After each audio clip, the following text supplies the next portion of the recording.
interesting speakers that you've come here to see, and the first one of those is Cath Holland, and she's going to be telling us about surviving palliative care. Okay, Adrian promised to be fun. It's going to be a bit of a stretch with me this evening, I'm afraid. So I'm talking about surviving palliative care from the perspective of a carer.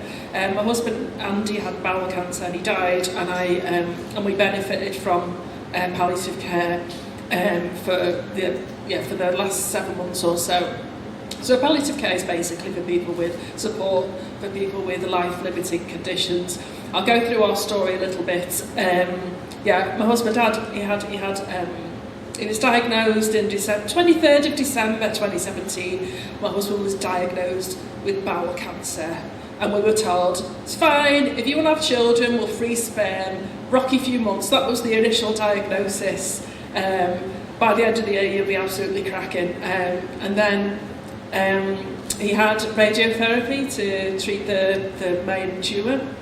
And then in May, when we went to get the scan results, we found that not only had his tumour not really shrunk that much, but there were 7 small tumours in his liver, and he was stage 4.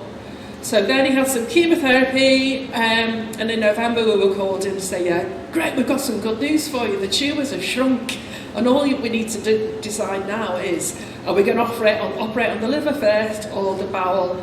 And at the end it was like, none. They gave us the wrong advice, so he basically was put into palliative care, terminally ill. The GP came to see us in December over an infection, and the first question he said, where would you like to die? And that is a really, really valuable question, because it was very empowering. It gave us, for the first time, it gave us a sense of control. In the January, we went into the hospice for just to be sorted out, really. And that was one of the first scenes we saw, was the groaning drinks trolley, because in the hospice they believe in making things as pleasant as possible. So he was given a nice whiskey on his first day, and we had a wonderful chaplain called Heather, who was an absolute angel and a friend to this day, and she offered, absolute brilliant support. His first visit was to basically recalibrate, because his medication was off, he was in a lot of pain. So they sorted out his medication. They gave me advice on his diet, for example, because of where the tumour was in his bowel, he had to have a low-fibre diet, and that helped a lot. We also, they spoke to us about the purple form, which is do not attempt resuscitation. And once again, that is very empowering. It was explained to us what happens when people are resuscitated. It's not like a Hollywood movie. People don't recover and walk around as if nothing's... So the DNR was actually really empowering as well. We were given counsel, I think it was from the Maggie Centre in Clatterbush. My memories around this period isn't very good. It's Mother Nature's way of protecting us, I think. But we had great counselling for both of us, for me, for what was come, and for him, for his prognosis as well. And every Wednesday we went into Wirral St John's Hospice for the respite, and they had quizzes and prizes, and it gave us a break from each other, just for a few hours, just to be ourselves.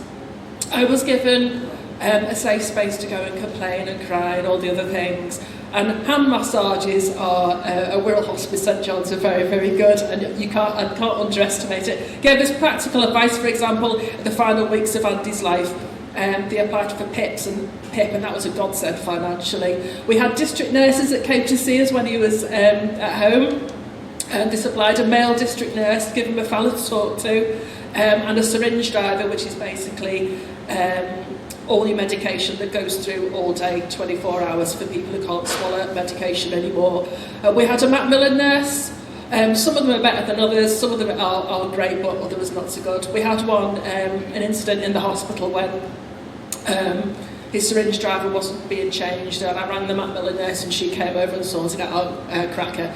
We were offered hospice at home, which is basically a break for me to have a bath or have a sleep. I didn't need it in the end, but the very reassurance that it was there was really valuable. My husband died on the 16th of August 2019. The district nurses came and prepared his body, took all his tubes away, gave him a wash, made him look lovely, and the GP came to sort of confirm that he was actually dead.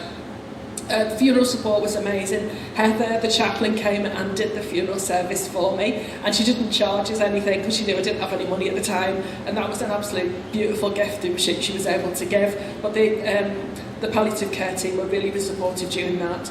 And in the January, every 4 or 5 months, the hospice, they hold a memorial service for people who've died in the last few months, and it's the most beautiful thing. That's not the actual choir, but there was a beautiful choir, and it was a really, really lovely event. And what I'd like to say is about palliative care, it enables my husband Andy to have a good death. Whatever your definition of a good death is, mine is pain-free, dying at home, surrounded by the people that you love in the comfort, and that's the great thing about palliative care.